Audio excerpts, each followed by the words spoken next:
Salut tout le monde. Alors aujourd'hui on va aborder la thématique, puisqu'on est toujours dans une thématique d'Halloween, la thématique du vampire.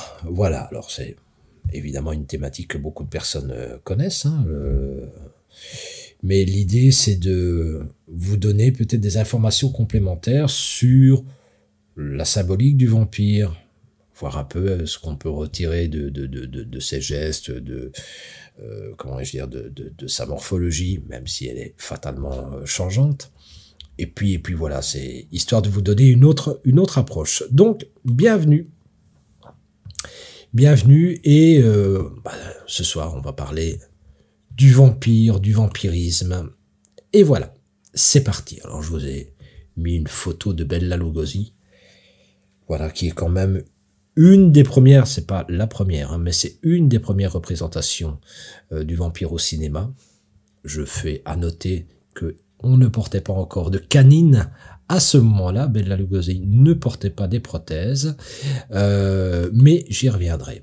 Alors, étymologiquement, ça vient donc de l'allemand vampire. Alors, ne me demandez pas de vous faire ça avec l'accent, j'en serais incapable, mais globalement, que ce soit allemand, serbe, etc., on va retrouver dans la plupart des langues slaves une étymologie qui parle de quoi? De la chauve-souris. Donc il y a une idée, il y a cette idée derrière de la chauve-souris, notamment la chauve-souris vampire, puisque il y a des chauves-souris qui s'attaquent au bétail. C'est pas le cas de toutes les chauves-souris, mais des chauves-souris qui s'attaquent notamment au bétail et qui ont la particularité de planter leurs canines dans la chair du bétail et de sucer leur sang. Donc voilà, c'est bel et bien une race qui existe.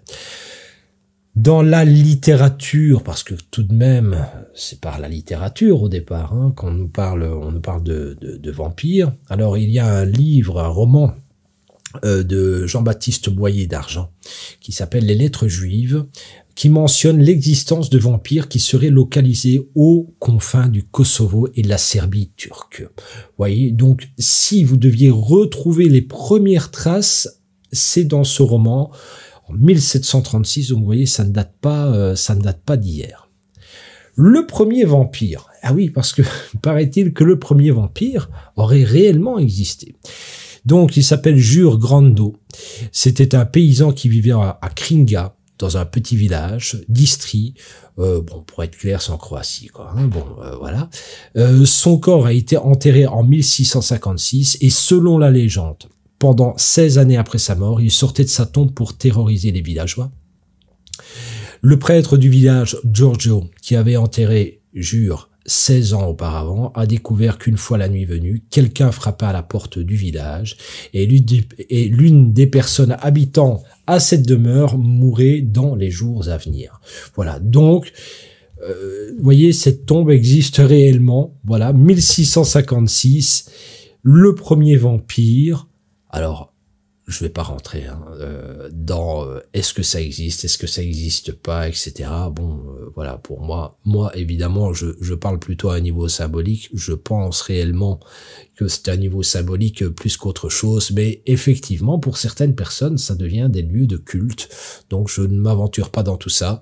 Mais voilà, sachez que le premier vampire répertorié, sur lequel il y aurait eu des ouvrages, eh bien, c'est quand même ce personnage que je viens de vous décrire. Alors, le mythe actuel du vampire, alors, désolé, je bois mon café en même temps, mais le mythe actuel du vampire est le résultat d'une stratification plus ou moins homogène d'un grand nombre d'êtres et de créatures qui viennent du folklore européen. Donc globalement, c'est un mix, si vous voulez. C'est un mix. Par exemple, le teint blafard, très blanc qu'on peut retrouver à la base chez le vampire, nous donne déjà les bases du fantôme ou des ghouls, ou genre de choses qui peuvent donner cet aspect mort-vivant d'une certaine manière, mais très blanc, très blafard. Donc voilà. Maintenant, ce qu'il faut considérer, c'est que effectivement, l'apparence des vampires va évoluer d'un pays à l'autre, fatalement. Les vêtements, certaines caractéristiques, et on parlera évidemment du cinéma, hein, qui a joué un rôle important, mais de manière universelle, cette créature qui est non morte, qui est morte vivante, est universellement connue pour se nourrir du sang des vivants dès la nuit tombée, afin d'en tirer de la force vitale qui lui permet de rester immortelle, ou plutôt non soumise à la vieillesse, parce que c'est pas une question d'immortalité ici, c'est non soumis à la vieillesse, en réalité. Donc voilà, elle peut garder un aspect relativement jeune si elle a cette substance vitale qui est le sang. Elle ne tombe pas en décrépitude, si vous voulez. C'est cette idée. Voilà. Quand on parle d'ailleurs de vampires, hein, qui sucent la substance vitale des gens, en psychologie, par exemple, est connu, oui, le vampirisme existe. Il y a des gens qui sont vampires, qui sont vampirisants, c'est-à-dire certaines personnes qui vous pompent de l'énergie. Mais là, c'est pas du sang, mais elles vous pompent de l'énergie. Un peu d'ailleurs comme le sang, si vous manquez entre guillemets de sang, c'est-à-dire si le sang n'est pas assez nourricier, s'il n'est pas assez riche, on manque d'énergie.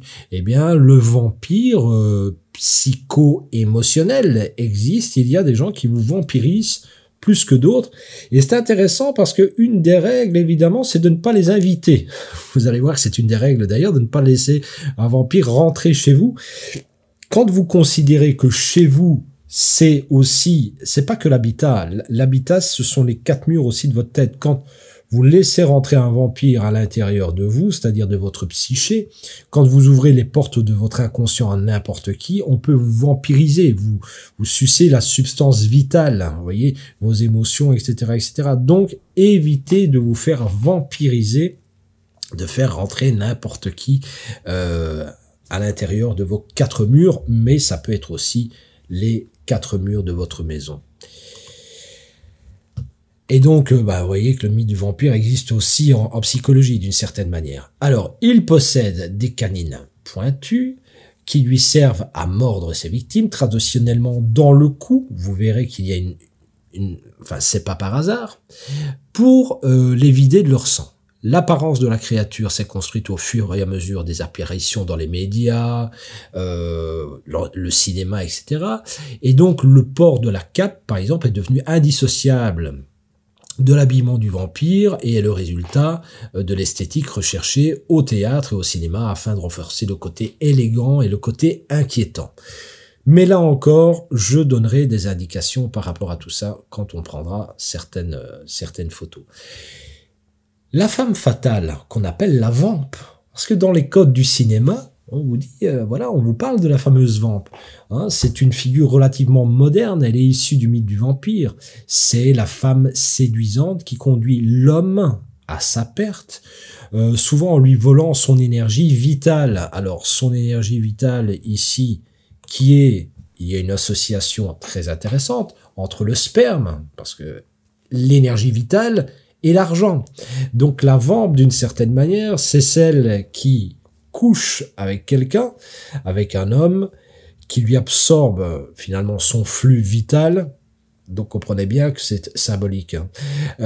Son flux vital, son énergie, son argent, et c'est sa capacité à se réaliser. C'est ça la vampe. Hein. La femme fatale, la femme devant qui l'homme n'a plus de moyens, d'une certaine manière, perd tous ses moyens. Vous voyez, il y a dans le symboliquement, ça a du sens. Ça a du sens, même si ça a peu de réalité, mais en tout cas, ça a du sens. Et donc, on utilise beaucoup ça dans le code, le code du cinéma, les codes du cinéma. Alors, en ce qui concerne la littérature et la culture populaire, le vampirisme est souvent présenté comme le résultat d'une malédiction. Le vampire peut choisir de transmettre celle-ci lorsqu'il mord une victime. S'ensuit la transformation plus ou moins longue et douloureuse de la victime, l'un des premiers signes étant l'allongement des canines. Alors, moi, je fais tout de même un rapport, déjà on commence à rentrer un peu là-dedans, la transmission de quelque chose. Bon, ici on parle d'une transmission d'une malédiction, mais vous allez voir que, d'une certaine manière, c'est comme un virus, une transmission virale. hein, c'est un pathogène que vous avez à l'intérieur de vous. Quand il y a mélange de fluides, ça aussi c'est intéressant. C'est pour ça qu'il y a un thème derrière sous-jacent dans le vampirisme. Donc, il y a cette idée de je transmets quelque chose à l'autre. Je suis maudit. Bon, ici, on va utiliser une formule symbolique, mais je suis maudit. Il y a quelque chose de malfaisant en moi et je le transmets à l'autre. Encore une fois, psychologiquement, quand on parle de vampirisme, vous savez, les gens qui absorbent votre énergie vitale vous donnent aussi, bien souvent, ce qu'on appelle les mauvaises ondes, les mauvaises énergies, les mauvaises émotions, et c'est un peu comme une forme de cancer, hein. Je veux dire, quand on vous donne des mauvaises idées, quand on vous donne de mauvaises émotions, de mauvais schémas, etc., ça se répand dans la psyché. Comme c'est pas possible, comme on dit, il y a rien de plus dur qu'une idée. Hein, il y a rien de plus compliqué qu'une idée qu'on s'est bâtie. Hein, si je dis d'un personnage, je vais pas citer d'ailleurs, mais un personnage au-delà de toute soupçon, tu sais, cette personne, elle est criminelle ou voilà, elle est peu importe, elle est criminelle, elle est pédophile et tout ce que vous voulez. Même si c'est pas vrai, ça va se répandre dans votre cerveau et donc il y aura toujours l'idée de oui mais bon il y a pas de fumée sans feu, vous voyez, et donc c'est très compliqué à déboulonner ces idées. Et il y a des tas de personnes, femmes ou hommes, qui ont été salies comme ça, voilà, et ces idées perdurent à travers le temps. Donc vous voyez quand même, il y a ça. C'est pour vous montrer que quand on s'immisce dans la psyché, ça peut créer des dégâts et sur le long terme. Mais revenons à quelque chose de plus littéraire. Alors, vous savez que le mythe du vampire, on le connaît beaucoup grâce à un roman qui a été créé par Bram Stoker, qui s'appelle Dracula. Et donc, Bram Stoker a été le premier, entre guillemets, puisque vous avez vu qu'il y avait déjà de la littérature qui parlait de vampires, mais dans le fond, Bram Stoker, qu'est-ce qu'il a fait? Il a créé une histoire d'amour entre un non-mort, un vampire et une vivante. Ça rappelle d'ailleurs un peu, vous savez, on en a fait des poèmes, on en a fait comment vais-je dire, on en a fait de la peinture, La jeune fille et la mort. Je sais pas si vous connaissez ça, La jeune fille et la mort, mais voilà, cette jeune fille pure qui ne demande finalement qu'à vivre, hein, qui est vraiment la représentation, la symbolique de la mort, de l'innocence et d'une certaine manière la mort qui est là, qui guette et qui rappelle toujours que dès que l'on est, on est déjà assez vieux pour mourir. Symboliquement, dès que l'on est, on est déjà assez vieux pour mourir. C'est ce que nous rappelle d'ailleurs certaines philosophies, comme la philosophie stoïcienne, hein, stoïque, on reste stoïque devant la mort, enfin je suis pas sûr qu'on puisse rester stoïque devant la mort, mais dans la philosophie, c'est ça, dans la philosophie stoïcienne qui nous rappelle que lorsque nous nous attachons aux êtres, fatalement, on va un peu à notre perte. Donc je cite bien la philosophie stoïcienne, je ne dis pas que j'adhère à cette philosophie, mais oui, il y a, en tout cas, dès que vous attachez à un enfant qui vient de naître, il est déjà assez vieux pour mourir. Donc, d'une certaine manière, on s'attache à des êtres qui peuvent mourir à n'importe quel instant et nous créer énormément de souffrance. Et donc, dans la philosophie stoïcienne, c'est l'apprendre le fameux détachement, qu'on peut retrouver d'ailleurs dans les philosophies bouddhistes, hein, le fameux détachement. Hein, vous voyez, on va retrouver ça. Pour ceux qui aiment le cinéma, revoyez un peu certains dialogues de Yoda et vous allez vous rendre compte de ça, c'est-à-dire qu'il va prôner le détachement. Il y a une scène d'ailleurs où on voit Anakin Skywalker. Non, c'est pas Anakin, excusez-moi. Je ne sais plus qui, je crois que c'est... Je ne sais plus, je vais plus rentrer là-dedans, je suis pas un spécialiste de Star Wars pour tout vous dire. Mais à un moment donné, il y a tous des jeunes Jedi qui ont été tués par Anakin. Et Yoda dit, mais pourquoi est-ce que tu es triste d'une certaine manière? Voilà, ils ont rejoint l'univers, la force, tout ce que vous voulez. Donc, il est déjà en train de vous parler de ça et d'éviter de s'attacher. personnellement, moi, je suis quelqu'un qui s'attache. Donc voilà. Mais dans ce type de philosophie, dans le fond, l'attachement crée le tiraillement. On peut le comprendre, effectivement. Mais en même temps, est-ce que c'est pas ça qui fait de nous des êtres humains? Donc voilà, ça c'est autre chose. Je rentre pas dans là-dedans, mais je veux juste signaler que effectivement, Dracula n'est pas un roman sur, même si ça met en scène le fameux conte Dracula, mais c'est plutôt un roman d'amour dans le fond, Dracula. Plus qu'autre chose. Enfin, je sais pas si on peut appeler ça de l'amour, mais en tout cas sur la relation entre un homme mort et une jeune femme. Voilà.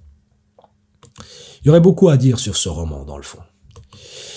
Alors, le véritable Dracula, la véritable histoire de Dracula, on ne peut pas ne pas évoquer Vlad Tepes. Donc Vlad Tepes qui réellement était un chef de guerre dans le fond, Vlad Tepes. Vous voyez, c'était vraiment un conte, c'était vraiment un personnage qui a existé et qui, selon la légende, vous savez, bon, c'est toujours la même chose, on doit se fier à des écrits, mais c'est toujours... Toutes les histoires peuvent être romancées, amplifiées, mais selon la légende, il est vrai que Vlad Tepes était d'abord un grand guerrier. Alors, comme disait Yoda, nul ne devient grand par la guerre, mais donc quelqu'un qui aurait commis énormément de meurtres. Et paraît-il que face à son château, il aurait empalé des centaines et des centaines de victimes, d'ennemis, et il se délectait de ce spectacle, voilà, chaque jour. On lui attribue aussi le fait de boire le sang de certaines de ses victimes. Bon, maintenant, est-ce que c'était le seul?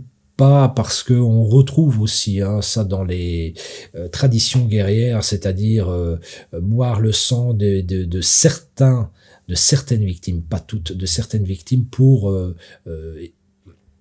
s'octroyer ses pouvoirs. Vous voyez, il y avait ça, prendre les yeux par exemple de son ennemi pour voir comme lui. Vous voyez, il y a ces anciennes croyances. Donc, est-ce qu'il était le seul? On ne sait pas, mais paraît-il que c'était quelqu'un qui était extrêmement cruel. Donc un seigneur de guerre, mais un seigneur de guerre, je vous dirais pas à la César, quoi. C'est un seigneur de guerre cruel et qui aimait, qui était sadique, clairement. Bon, encore une fois, c'est ça qui nous a rapporté. Et donc Vlad Tepes, qui s'appelait Dracula. Donc le fameux, alors Drac, ça fait référence aussi à dragon, Drac c'est serpent aussi, puisque l'étymologie Drac c'est serpent. Donc il y a quelque chose qui est en relation dans son nom avec le péché originel, avec le serpent tentateur, etc., etc. Il y a quelque chose de cet ordre-là, mais là pour le coup c'était vraiment son nom. Donc voilà. Alors au cinéma, maintenant, on va un peu parler de cette fameuse mythologie, parce que dans le fond, plus de gens ont envie de films de vampires que d'avoir lu, je pense, le roman de Bram Stoker, Dracula. Au cinéma, le premier film qui va traiter de ça s'appelle Nosferatu. Alors, c'est intéressant parce que Nosferatu, figurez-vous que il en restait une copie, une seule copie. Donc ça a échappé à la destruction par miracle. Alors il y a toute une histoire là-dedans assez intéressante d'ailleurs, de destruction de ces copies. Peut-être que je ferai une petite vidéo là-dessus sur ce genre finalement je ne sais pas comment les nommer. Des choses en tout cas qui sont arrivées dans l'industrie du cinéma, qui sont quand même très symboliques, je pense. Enfin bref, je rentre pas encore une fois dans ce détail maintenant, autrement on va se perdre. Au cinéma, première représentation, Nosferatu. et donc qui était joué par Shrek, non pas le non pas le Shrek que nous connaissons, mais je pense qu'il s'appelait Max de son prénom, Max Schreck, qui était un acteur allemand. Et donc là vous avez le film de Murnau qui va marquer quand même l'esthétique du vampire. Pourquoi? Parce qu'on va retrouver, bon, d'abord le teint blafard, hein, voilà, l'idée que le sang n'afflue plus à la périphérie. Alors, il faut savoir que, là aussi, c'est intéressant, lorsqu'on est blanc, très blanc, voire cadavérique, lorsqu'on a plus ce teint un peu rosé, il y a deux explications à ça. Soit vous êtes mort, le sang ne circule plus, hein, et voilà, c'est une des possibilités. Soit vous avez très froid, donc ce serait trois possibilités, excusez-moi, et donc le sang se concentre dans vos organes, au niveau des organes internes, parce que c'est là où on en a besoin le plus, c'est maintenir la vie, donc les organes internes, et donc ça part de la périphérie de la peau pour arriver aux organes internes, donc ça c'est une des possibilités. Soit vous avez une maladie, et donc certaines maladies qui vous affaiblissent peuvent vous donner un teint très blafard comme ça. Pourquoi? Parce que, encore une fois, la concentration le corps est intelligent et il concentre le sang vraiment à ce qui est utile, si vous voulez. Et donc, c'est les défenses immunitaires, c'est les organes, le bon fonctionnement des organes internes, etc. Mais le blanc signifie soit la pathologie, le froid, ben, le froid équivaut à la mort d'ailleurs, hein, voilà, l'hiver, c'est ça, c'est plus rien ne pousse, et donc pathologie, mort, ou froid, mais vous avez compris, tout ça est lié dans la psyché humaine. Donc on va retrouver ces caractéristiques, on va retrouver des yeux extrêmement creusés, sombres, là aussi, hein, j'en dirai un mot, un peu plus loin d'ailleurs, je pense que j'ai d'autres photos qui peuvent très bien exprimer ça. Et alors chez lui, bon, on a, vous voyez, l'aspect élancé, très maigre, la redingote. Il n'est pas encore la cape, mais voilà, on sert d'une redingote pour allonger le personnage, l'allongement du personnage. Alors c'est pas par hasard si c'est utilisé l'allongement du personnage. On verticalise le personnage. Pourquoi? Mais parce que c'est un personnage dans le fond. Alors la verticalisation, c'est quelque chose d'élégant. Vous voyez? Un danseur, par exemple, lorsqu'il veut être élégant, pour ceux qui font de la danse, on sait très bien qu'on allonge. L'allongement, l'élégance, la sublimation de quelque chose, eh bien, passe par la verticalisation, l'allongement. Et donc, on retrouve cette idée du vampire qui est élégant. Attention, qui n'est pas une brute. Et c'est ça, d'ailleurs, qui marque, c'est que c'est pas une brute, pas quelqu'un d'horizontalisé, c'est pas une masse physique, non. Il est presque, on le verra dans d'autres descriptions cinématographiques, il est élégant. Vous voyez? L'élégance, en réalité, on peut la définir. L'élégance, au départ, c'est l'élégance mathématique. Jamais de trop. Pourquoi multiplier les entités sans nécessité? C'est ça. Pourquoi ne multiplier les entités sans nécessité? C'est-à-dire, pourquoi faire quelque chose d'alambiqué pour obtenir un résultat, si on peut avoir le même résultat avec une version beaucoup plus courte et beaucoup plus simple. Et donc l'élégance, c'est la simplicité. Hein, c'est ça, jamais de trop. C'est le fameux rasoir d'Occam. Si on a trop d'entités, on passe le rasoir pour que ce soit simple. Et pourquoi on parle de mathématiques? Parce que ça nous a apporté, par exemple, l'équation. L'équation, c'est comment mettre sous équation, finalement, quelque chose, des calculs qui étaient extrêmement alambiqués, qui pouvaient prendre tout un tableau, on a tout résumé dans une formule. Et donc, c'est ça l'idée de l'élégance. Et le vampire, il est élégant. C'est quelqu'un d'élégant, il est verticalisé, je sais pas mieux vous le dire, c'est verticalisé. Donc il est dans le monde aussi la sphère psychique. La verticalisation, c'est ce qui monte, vous voyez, comme quand je parlais de la sublimation, si on prend par exemple du bois que l'on fait brûler dans une cheminée, le bois c'est une matière brute, dense, qui brûle et qui, malgré tout, rejoint le royaume des cieux d'une certaine manière. Il a une version beaucoup plus sublimée en devenant de la fumée. Vous voyez, ça rejoint le royaume des cieux. Donc il y a cette idée de la sublimation qu'on va retrouver en chimie, qu'on retrouve en psychologie, etc., etc. Donc voilà, on peut déjà dire que effectivement cet allongement, alors les prises en contre-plongée accentuent aussi, hein, donc la caméra ou la photo prise du dessous allonge ce côté, donne justement ce côté allongement. D'ailleurs, j'en dis juste un mot, vous voyez, quand on photographie certains personnages et pour voilà public et qu'on veut leur donner de la grandeur, parfois on photographie en contre-plongée pour donner un aspect plus grand qu'ils ne sont peut-être dans la réalité. C'est pour mettre en relief la grandeur d'un personnage. Voilà. Alors les griffes, vous voyez, qu'on ne va pas retrouver partout dans le mythe du vampire, mais ici des griffes clairement qui font presque rappel à un rapace. Il y a vraiment quelque chose. D'ailleurs, dans celui-ci, je pense que j'avais fait une vidéo là-dessus. Il y a vraiment des aspects rapaces. Voyez, le charognard, celui qui va se repaître finalement des cadavres. Hein. Il y a cette idée. Donc, voilà, c'est assez particulier, assez effrayant, et l'esthétique était vraiment travaillée comme ça. Je reviendrai d'ailleurs là-dessus. Alors, très vite, ici, au cinéma, toujours Bela Lugosi. Alors, Bela Lugosi qui a été tellement inspiré par son rôle de vampire, il y avait tellement une fusion, une alchimie entre lui et le rôle du comte Dracula.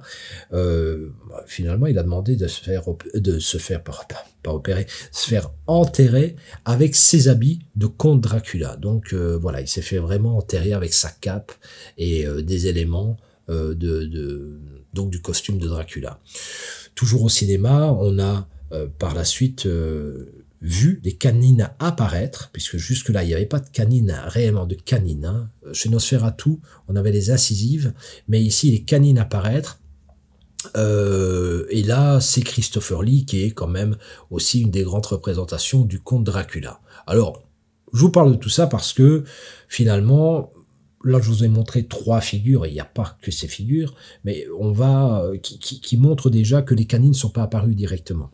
Hein, qui vous montre qu'il y a déjà tout un travail sur le côté élégant du vampire, et ici je vais reprendre point par point la morphologie et la gestuelle. Vous voyez par exemple, quand je vous parlais de gestuelle, alors on retrouve l'idée de l'ombre qui apparaît. Alors ça c'est intéressant, c'est quelque chose qu'on retrouvera d'ailleurs dans le Dracula de Francis Ford Coppola. Pour ceux qui l'ont vu, l'ombre fait un peu ce qu'elle veut. Vous voyez, et elle est aussi précurseur de ce qui va se passer. Donc une ombre s'abat sur la ville, une ombre envahit, c'est l'enténèbrement. Je reprends toujours cette terminologie qui est une terminologie essénienne, l'enténèbrement. Les Esséniens disaient toujours qu'ils étaient un peuple qui se vouait au bien-être. Les Esséniens. D'ailleurs, le pain essénien existe toujours et les soins esséniens existent. Évitez l'enténèbrement. Évitez que les ténèbres ne s'infiltrent en vous de manière trop forte, disproportionnée, parce que si les ténèbres prennent le pouvoir, alors la maladie prend le pouvoir. Ce qui est intéressant, c'est que le vampire, dans le fond, c'est l'enténèbrement. C'est l'ombre qui grandit dans les 4 murs, hein, c'est toujours les mêmes types de représentations, et qui peut vous envahir, qui peut s'infiltrer en vous comme un virus. Il y a vraiment cette idée. Et donc, ici, on retrouvera une gestuelle, vous voyez, la fameuse gestuelle courbée, d'ailleurs, de Max Schreck, qui est une attitude comme un charognard, je ne sais pas mieux vous le dire. Si vous regardez les charognards, effectivement, ils ont la tête un peu comme ça. On a travaillé un nez un peu, presque un bec d'aigle, hein, un nez assez aquilin. Et alors, on va retrouver ces fameuses cavités orbitaires qui ressortent très fortement, et alors le regard cerclé de noir. Alors là aussi, ça a l'air de rien, mais ça a du sens. Lorsque vous êtes très fatigué, vous commencez à être cerné, mais lorsque le sang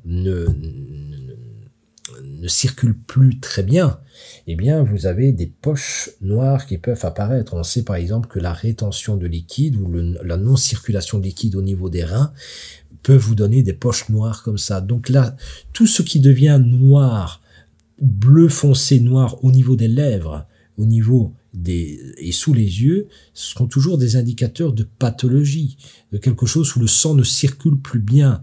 Et donc on voit ici effectivement, et évidemment quand on meurt, c'est le paroxysme, le sang ne circule plus. Et donc on parle d'ailleurs dans certains cas, lorsque le visage se fige, la peau change, etc., eh bien on parle du masque de la mort. Voilà, le masque de la mort qui apparaît. Et donc effectivement, il y a des changements comme ça qui ont eu lieu je vais vous dire, pour avoir accompagné sans volonté express de ma part, mais pour avoir accompagné 2 personnes dans la mort, dans ma vie, eh bien, je peux vous dire que ce masque, il apparaît. Et effectivement, il y a des changements qui se font au niveau de la peau. Voilà, c'est assez impressionnant, assez intense à voir. Et donc, nous devons sûrement avoir quelque chose dans le cerveau qui nous rappelle tout ça. Hein. Alors, il y a le look. Bon là, vous savez qu'il existe des tas de déclinaisons du film du vampire ou des séries. Il y en a une sur Netflix, voilà, Dracula, où là je reprends, par exemple, je vais juste m'attarder un tout petit peu sur son look. Ici, bon là on a un look un peu, je dirais de l'époque victorienne. Et je m'attarde sur cette cape, vous voyez, où on a toujours l'opposition noire et rouge. Et vous pourriez vous poser la question hein, des choix, vous voyez, noir et rouge. C'est tout simplement une opposition entre la vie, qui est marquée par le rouge, par le sang, et le noir, les ténèbres, la mort. Mais il n'y a pas que ça. Figurez-vous que en psychologie, eh bien, il y a aussi un prolongement de ça. C'est-à-dire que le rouge, c'est aussi la couleur de la passion, c'est aussi la couleur de la sexualité, la couleur des entrailles, vous voyez. Mais des entrailles, par exemple, quand une femme donne la vie, voilà, je veux dire, c'est une vision entre guillemets. Comprenez bien, si on ne le prend qu'au sens pur du terme, c'est presque horrifique. Pourquoi? Parce que il n'y a rien de très beau si vous ne le prenez pas à un niveau symbolique à la naissance. Un bébé sort, il sort dans le sang. Il sort dans le sang. Donc, évidemment, nous on sublime ça parce que dans le fond c'est très beau de voir la naissance d'un enfant. Mais encore une fois, si on gomme ce côté très émotionnel, c'est très animal. C'est voilà, c'est du profond des entrailles de la femme. La vie sort de la profondeur des entrailles de la femme. D'ailleurs, Bela Lugosi, et ça c'est assez intéressant, souligner ceci, c'est que les femmes aimaient beaucoup Dracula, beaucoup le comte Dracula. Et il disait que dans le fond, les femmes étaient, ce sont les propos de Lugosi, c'est pas les miens, mais je trouvais ça pas idiot. Il disait que les femmes, depuis leur plus tendre jeunesse, on va pas parler d'enfance, mais de jeunesse, avaient l'habitude avec le sang. Pourquoi? Mais chaque mois, elles perdent du sang.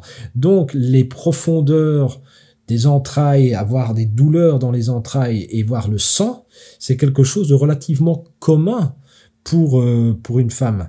Alors que pour un homme, c'est pas exactement la même chose et on retrouve une forme de sublimation de ça, de la souffrance, des douleurs intestines, des entrailles, des tiraillements, etc. En effet, qui se cristallise un peu dans la mythologie du vampire et notamment de l'incarnation du conte avec le comte Dracula. Donc, vous voyez, rouge, noir, ça a du sens. C'est pas par hasard. Il y a vraiment quelque chose de l'ordre de la vie, de la mort, du sang, hein, et du néant, de la sexualité aussi et de la mort. Oui, j'en dis un mot, excusez-moi, je dis encore un mot, mais vous allez voir que c'est uniquement là-dessus, sur cette opposition rouge-noir, on peut trouver pas mal de choses, on peut faire beaucoup d'analogies, notamment avec le sexe et la mort. C'est-à-dire que lorsque l'on on pratique le sexe d'une certaine manière, donc c'est toute la vitalité, vous voyez, toute la vitalité. On est au départ dans l'esprit humain, la sexualité est aussi liée à la pérennisation de l'espèce. Donc, quand on pratique le sexe pour se reproduire, eh bien, au moment où on se reproduit, c'est le moment où symboliquement vous mourrez. En effet, si je me reproduis, ça veut dire que d'emblée, biologiquement, j'ai accompli mon devoir. C'est le moment où moi je peux mourir. La relève est assurée d'une certaine manière. C'est ce qu'on dit d'ailleurs. La relève est assurée. Donc ça veut dire qu'il y a en anthropologie, on en parle dans le cerveau humain, dès qu'il y a acte sexuel dans le but d'une reproduction, automatiquement, la mort n'est jamais loin. Et c'est pour ça que vous allez retrouver dans les images, par exemple, dans les films où il y a, par exemple, acte sexuel, vous allez retrouver directement l'acte sexuel sanctionné. Vous voyez? Pourquoi? Parce que d'une certaine manière, mort et sexualité, c'est lié. Vous voyez, vous retrouvez ça, hein, les jeunes sur les campus qui pratiquent, comme dit Sheldon dans Big Bang Theory, qui pratiquent le coït, se faire massacrer juste après. Il y a cette idée, vraiment derrière. Il y a aussi une idée très judéo-chrétienne qui correspond au péché, vous voyez, mais tout ça c'est mélangé dans le cerveau et donc on joue très bien là-dessus. Dans le mythe du vampire. Donc vous êtes déjà en train de vous rendre compte qu'il y a une thématique sexuelle dans le mythe du vampire. Alors, ici, j'ai pas pu m'en empêcher. Pourquoi? Parce que il faut savoir que j'ai une grande admiration pour Lon Chaney, excusez-moi, Lon Chaney qui était un acteur du muet. J'ai déjà dit qu'un jour je ferai une petite vidéo sur son histoire parce que c'est assez incroyable l'histoire de Lon Chaney, qu'on appelait l'homme aussi aux mille visages, qui est le premier réellement acteur à se maquiller lui-même et à se faire souffrir terriblement, se faire souffrir pour créer des effets visuels assez incroyables. Et donc il y a toute une histoire comme ça de Lon Chaney qui était un personnage extrêmement fort dans la façon de se mouvoir et d'exprimer des choses au travers du maquillage et au niveau de sa gestuelle. Mais il faut savoir que c'était un garçon qui est né d'un couple qui était sourd-muet. Et donc, il devait s'exprimer par les gestes pour se faire comprendre de ses parents. Il y a tout un truc comme ça avec Lon Chaney que je trouve incroyable. Mais quand je vous disais souffrance, alors là, vous ne le voyez peut-être pas bien, mais je pense que oui. Voyez, le dessous de ses yeux est complètement abaissé, donc la paupière inférieure est abaissée. Il avait mis des morceaux de plastique, une espèce de coque en plastique pour maintenir ses paupières vers le bas. Donc il s'est blessé, il s'est créé énormément de souffrance pour obtenir certains effets assez incroyables. Lon Chaney. Alors pourquoi reprendre ça? Parce que finalement Chaney dans ce film, alors encore un film, je vous disais, il y a quand même des choses qui sont intéressantes. Je vous ai parlé de la seule copie de Nosferatu, parce que les autres bobines avaient été détruites, un peu comme une malédiction. Eh bien, ici, on a exactement la même chose avec Londres après minuit, London After Midnight, où ce film n'existe plus. Alors, on a les photos, mais il n'y a plus. Voilà, il a été détruit. Et donc, alors que Lon Chaney était un homme extrêmement connu, et que Todd Browning, qui était un réalisateur de films exceptionnel dans le muet, et qui tournait souvent avec Chaney, ben finalement s'est retrouvé, il a créé un film dont on n'a plus de traces. Voilà, si ce n'est les photos. Alors, Chaney a donné une esthétique très particulière, vous voyez, très particulière, qu'on peut retrouver dans des films actuels du conte, en tout cas d'un vampire. Et chez lui, bon, on va retrouver, vous voyez, cette cape, mais sous forme, en forme d'aile de chauve-souris, d'une certaine manière, un côté assez grandiloquent, mais comprenez bien que c'est du muet, donc eux devaient surjouer ce côté, et lui va choisir de ne pas mettre des canines, mais sont un peu comme des dents, toutes les dents sont pointues, un peu comme celles d'un requin, vous voyez, comme quelqu'un qui va vous dévorer. Donc il a créé vraiment une esthétique comme ça, plus animale d'une certaine manière, au sens où c'est vraiment toutes les dents qui sont pointues.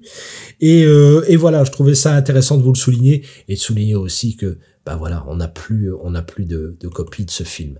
Alors évidemment, ce qui reste la référence pour beaucoup, pour moi aussi d'ailleurs, je pense que personne n'a dépassé voilà l'œuvre de Francis Ford Coppola. Ce qui est d'ailleurs intéressant, c'est que Coppola n'a absolument pas fait ce film parce qu'il était fan de Dracula, mais tout simplement on lui avait demandé un film d'horreur, on lui a commandé un film d'horreur parce qu'il lui fallait de l'argent pour faire un autre film. Et donc il a créé ça, et finalement c'est devenu un film culte directement, où effectivement il reprend l'histoire de Vlad Tepes, hein, et je trouve intéressant d'ailleurs la prestation de Gary Oldman, qui est incroyable, comme dans beaucoup de films d'ailleurs. Gary Oldman reste un grand acteur à mon sens. Mais voyez, par exemple, ce qui est intéressant, c'est que lorsqu'il est vieux, eh bien, on travaille vraiment quelque chose, on a donné une dimension victorienne à ça, c'est-à-dire que il y a quelque chose de paradoxal. Anciennement, les femmes, notamment, se rasaient la tête, voyez, pour donner cette forme. Vous voyez, donc les cheveux étaient relevés, et donc des longs cheveux, mais par contre on donnait une forme ogivale au crâne. Pourquoi? Parce que à cette époque, je pense notamment à Catherine de Médicis.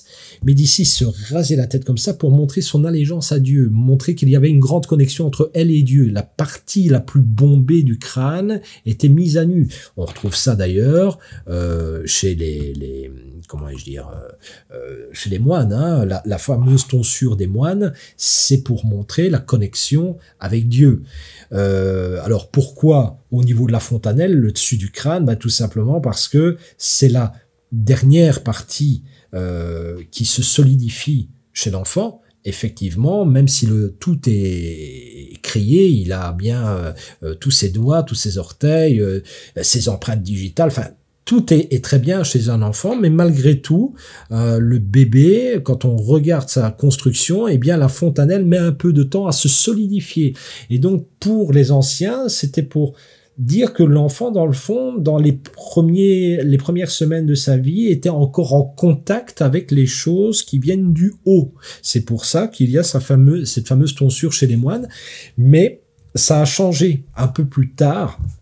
On a créé, si vous voulez, cette forme en dôme, hein, en dôme, au niveau du crâne pour montrer l'allégeance. Alors c'est pas un hasard, on retrouvait exactement la même forme, par exemple, dans les édifices religieux, c'est-à-dire que la croix du Christ ne sera jamais placée en dessous d'un plafond bas.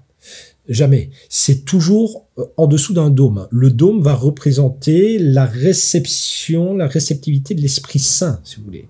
Tout ce qui est en dôme, tout ce qui est en rond, va plutôt manifester ça. Et donc, on va retrouver cette forme chez les vampires, et notamment là, lorsqu'il est vieux. Alors, ça aussi, je dis vieux, pourquoi? Parce que, si vous voulez, dans le visage, dans la morphologie, la base représente l'incarnation, incarnée dans la chair, vous voyez. On est incarné, on est physique d'une certaine manière. Eh bien, on voit que effectivement, on a travaillé cet aspect vieillissant où il y a une désincarnation au profit d'une grande force psychique. Voyez, un abandon finalement du physique pour quelque chose d'extrêmement psychique et spirituel. On sait d'ailleurs que dans la mythologie du vampire, eh bien, c'est quelqu'un qui est doté de dons psychiques. Oui. Donc, c'est quelqu'un qui se place ici dans le visage, hein, qu'on a voulu représenter sur un plan plus psychique que physique en soi. Et c'est intéressant. Parce que voilà, évidemment, il y a une signification morphologique à tout ça. Donc on retrouve cet aspect très développé, et notamment un accent plus fort sur le côté bombé du front, qui a une tendance à montrer en morphologie, c'est vrai, une plus grande réceptivité, une grande intuition, un peu comme un sonar, si vous voulez. On va retrouver la même forme chez les dauphins beluga. Beluga est une bosse, et c'est effectivement là où se trouve leur sonar. Donc il y a des relations comme ça que l'on peut faire entre le maquillage, la morphologie et tout ça. Donc c'est assez amusant à faire. On va retrouver quelque chose qu'on retrouve d'ailleurs un peu partout maintenant dans les yeux rouges. Hein. Les yeux rouges, alors là aussi, les yeux rouges, c'est pas par hasard. Les fameux yeux injectés de sang, voire rouge, vous voyez, être dominé par sa colère, on voit rouge. Les yeux injectés de sang ou le rouge comme ça qu'on retrouve dans l'iris, c'est vraiment, on pourrait avoir ça par exemple, un déferlement de rouge quand les capillaires sanguins ont explosé, par exemple sous une grande tension psychique. Quand on a, par exemple, une grande tension, alors soit psychique, mais souvent c'est lorsqu'on a une grande tension, par exemple, vous vomissez beaucoup, il y a énormément de pression qui se fait au niveau de la tête, et là, on a les capillaires qui ont effectivement une tendance à sauter. On peut avoir ça aussi dans certaines allergies. Dans tous les cas, on va retrouver cette espèce d'hypervascularisation de l'œil qui montre qu'il y a trop de pression en haut d'une certaine manière, que la pression monte. Vous voyez, qu'il y a un afflux sanguin vers le haut.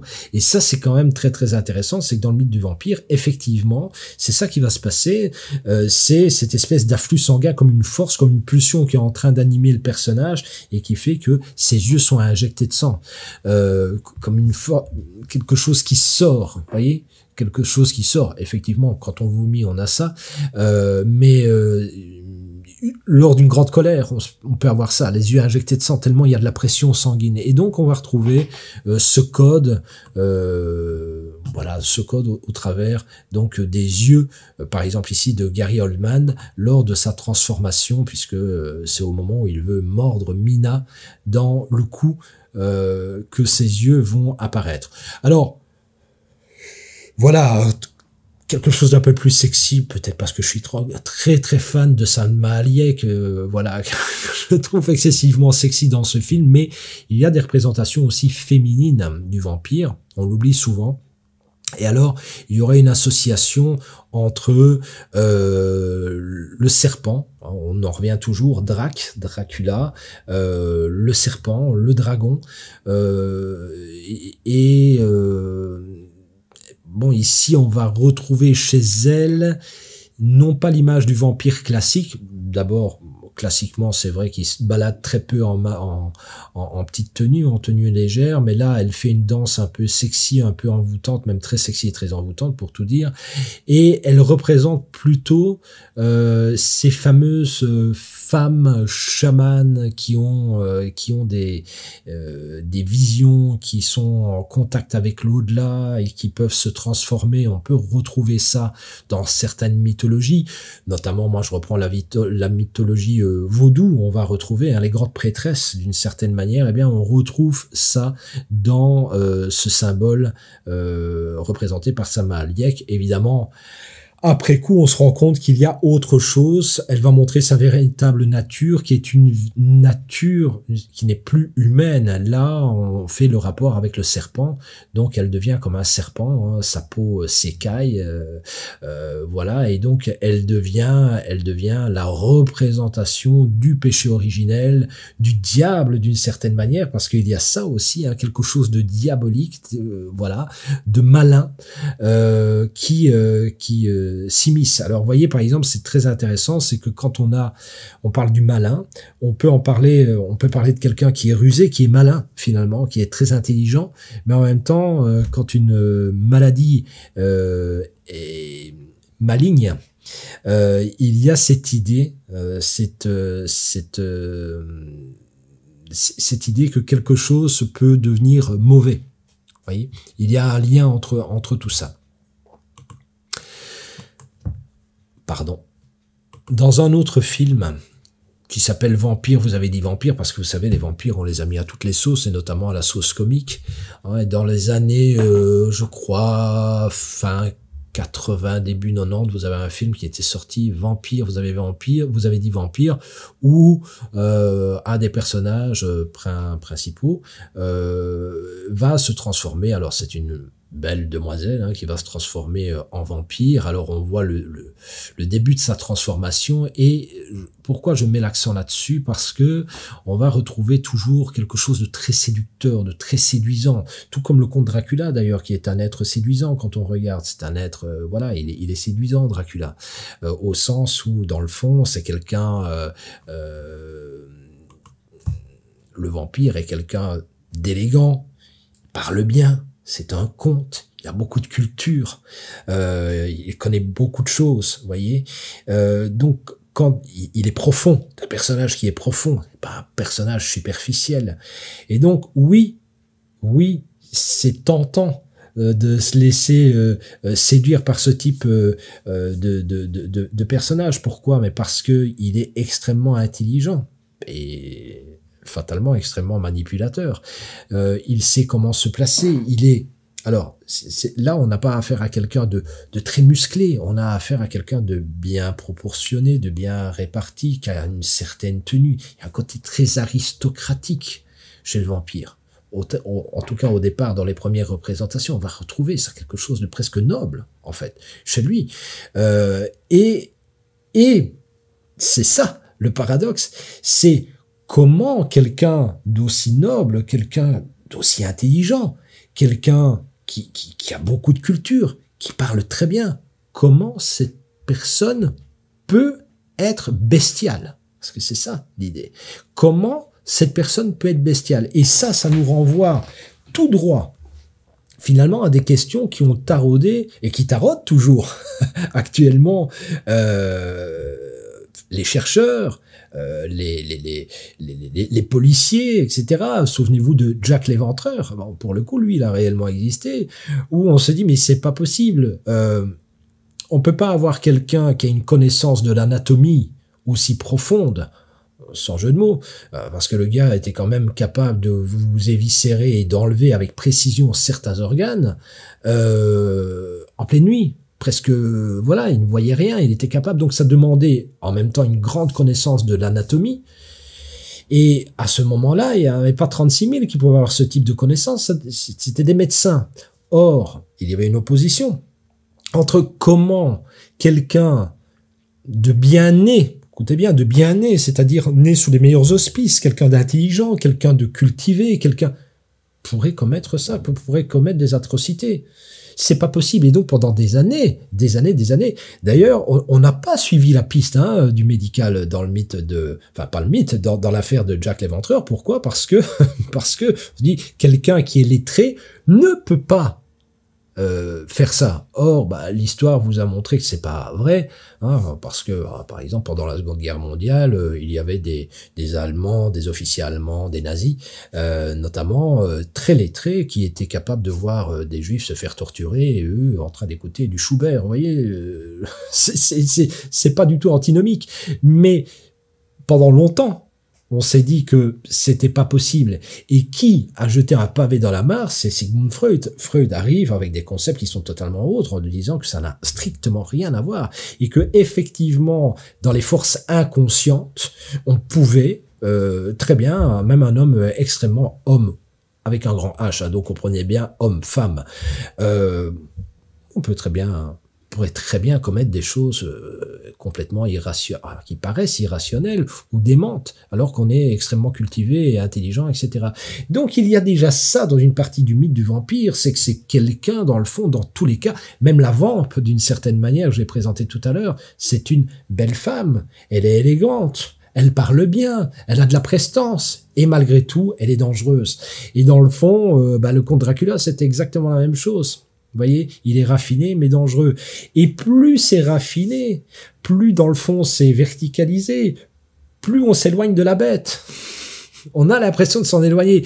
Mais il y a quelque chose qui est intéressant, c'est que Enfin, moi, je reprends cette phrase, cette phrase que je trouve belle. Je pense que c'est de Jean Chrysostome, mais j'en suis plus sûr. Qui fait l'ange fait la bête. C'est-à-dire que plus vous faites l'ange, plus vous jouez à l'ange, plus on peut s'attendre d'une certaine manière à la bête, voilà, à la bête qui pourrait surgir à n'importe quel moment. Donc, il y a cette idée-là sous-jacente et l'idée de séduction, de sexe revient beaucoup.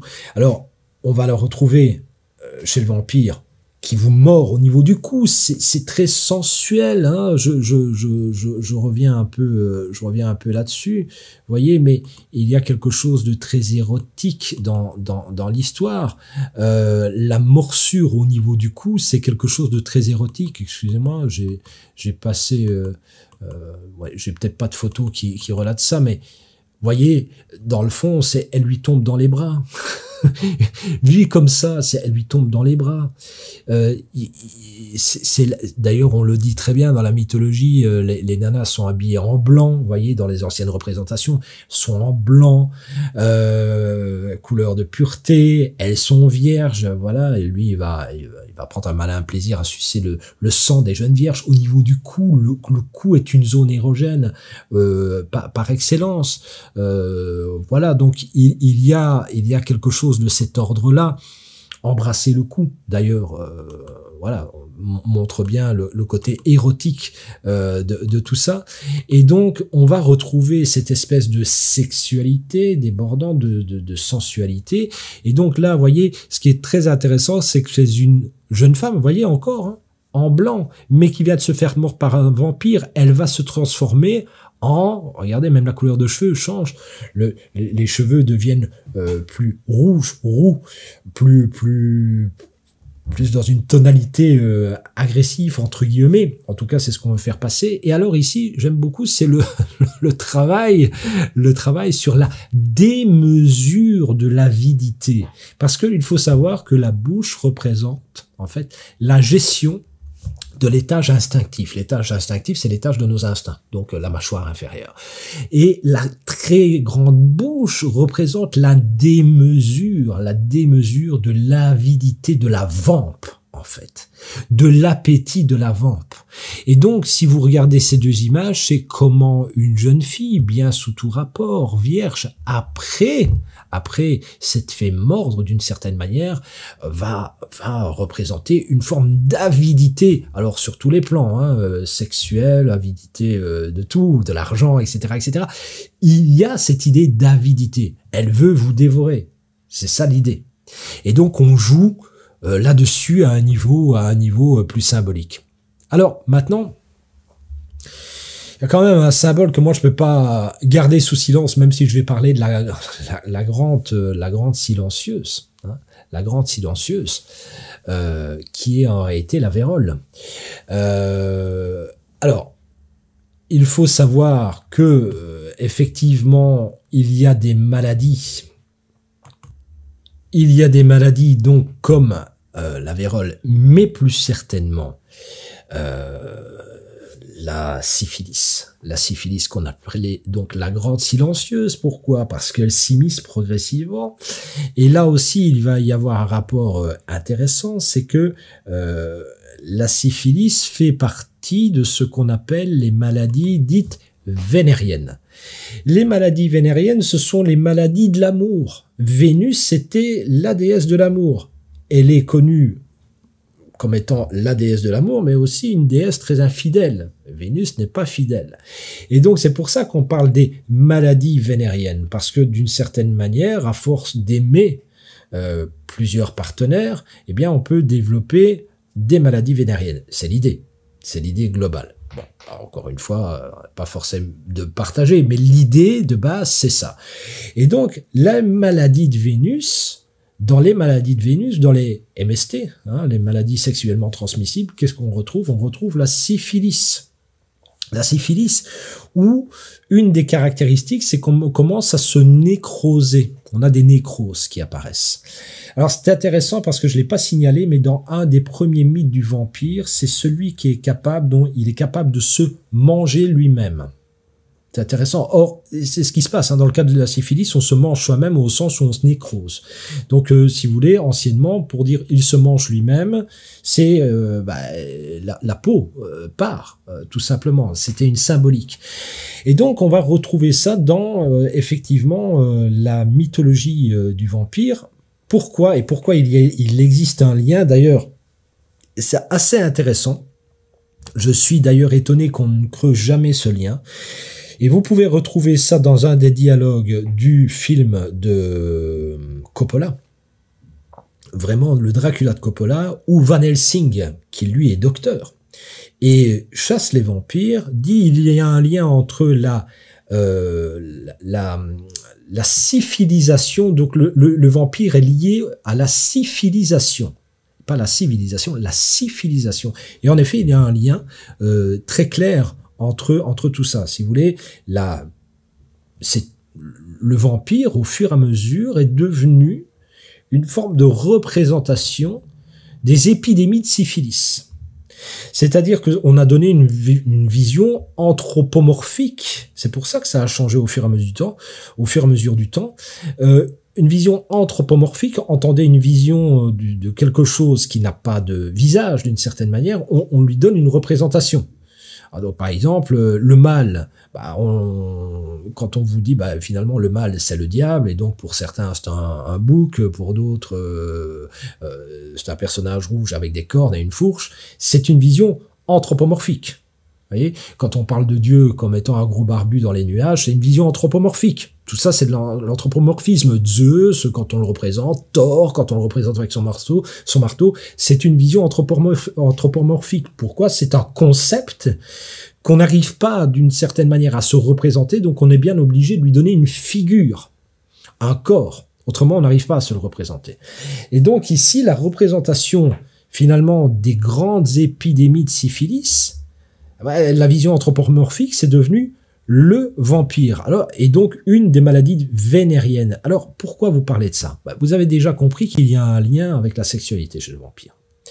Le vampire, c'est le lien avec la sexualité. C'est pas le mythe du loup-garou. Hein.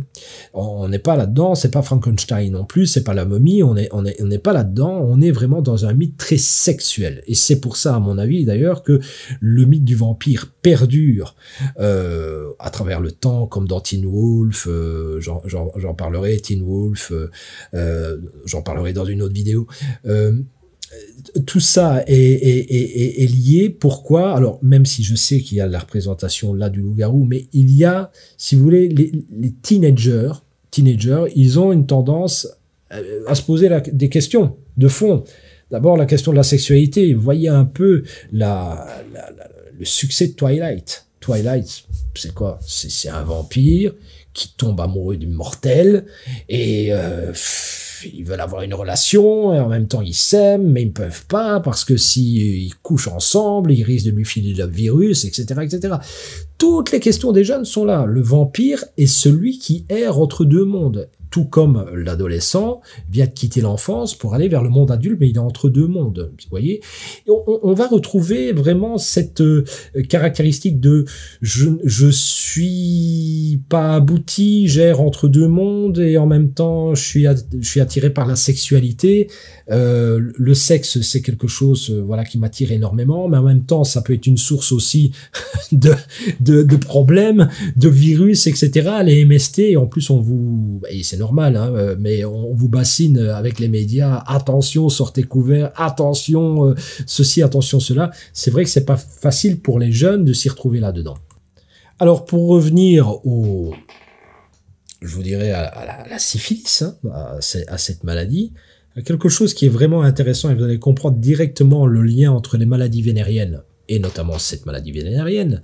Alors j'aime bien moi le terme de la grande silencieuse déjà. Vous voyez, c'est quelque chose qui s'immisce comme une ombre en silence chez vous, l'enténèbrement vous gagne, un peu comme le vampire. Mais comment est-ce qu'on essayait de soigner la syphilis anciennement? Vous voyez, dans les temps reculés. Eh bien d'abord, on essayait de purifier le sang avec de l'ail. C'est-à-dire que l'ail était un des moyens d'essayer, j'ai bien dit d'essayer, de lutter contre la syphilis. Donc on essayait de l'éloigner avec de l'ail. effectivement, l'ail purifie le sang, mais malheureusement, c'est pas parce que vous mangez des gousses d'ail que vous allez éliminer la syphilis. Mais néanmoins, dans les croyances populaires, c'était ça, c'était purifier le sang par l'ail. Et comme vous pouvez le voir, l'ail, effectivement, est employé dans les films comme étant ce qui pourrait éloigner le vampire. Mais enfin, bien souvent, on se rend compte que c'est pas ça qui l'éloigne des masses. Hein, donc voilà, mais c'est une tentative, c'est une tentative. Alors, on a autre chose aussi, c'est que effectivement, pour éviter la syphilis, qu'est-ce qu'on recommandait aux jeunes vierges?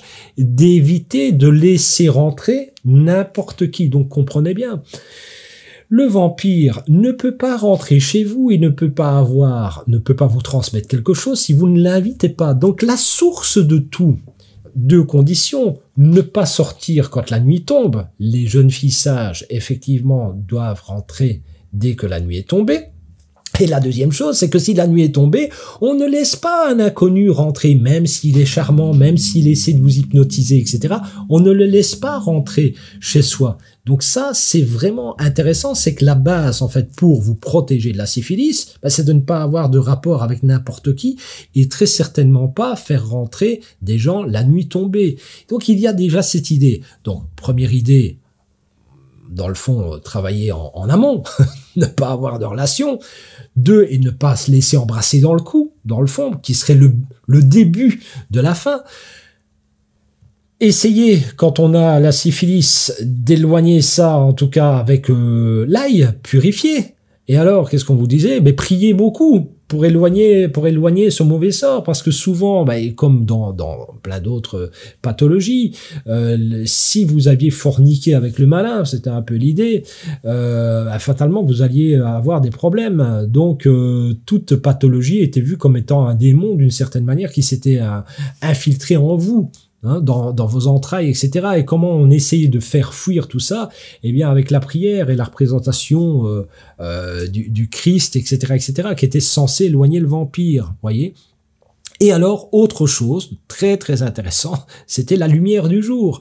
La lumière du jour, ceux qui vivent le jour ne vivent pas la nuit. Et ça affaiblit le pouvoir, si vous voulez, du vampire. C'est-à-dire que les personnages de nuit sont vus comme les personnages de l'ombre, les malfaisants. En effet, le vampire, il a un problème, il s'amenuise. Alors, il y a quelque chose qui est aussi très intéressant, c'est qu'au départ, on pensait que mettre les gens... Alors, là aussi, vous voyez, il y a un truc que je trouve assez intéressant, et vous le voyez très bien d'ailleurs dans la mythologie du vampire, c'est que effectivement en amont, la jeune fille doit préférer la lumière du jour. Pourquoi? Parce qu'on fait des belles rencontres. Vous voyez, c'est aussi ce qui est à la lumière de notre conscience. Ce sont pas les forces inconscientes, ce sont quelque chose de pur. Vous voyez, on ne fait pas rentrer, comme vous l'avez compris, quelqu'un la nuit. Et la nuit, on est chez soi. On ne gambade pas la nuit.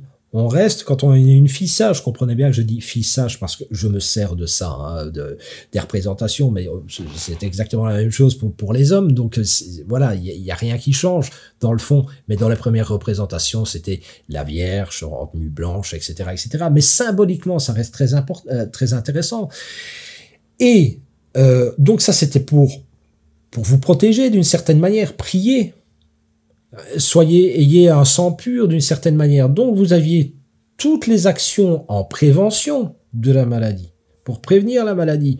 Mais toutes ces actions menées après la maladie, comme quand on se fait mordre, c'est-à-dire que voilà, on n'a pas écouté, on s'est fait mordre, donc on a fait rentrer quelqu'un d'indésirable entre ces quatre murs, et finalement on s'est laissé hypnotiser, on s'est laissé avoir, et finalement on s'est fait mordre, et maintenant le virus est à l'intérieur.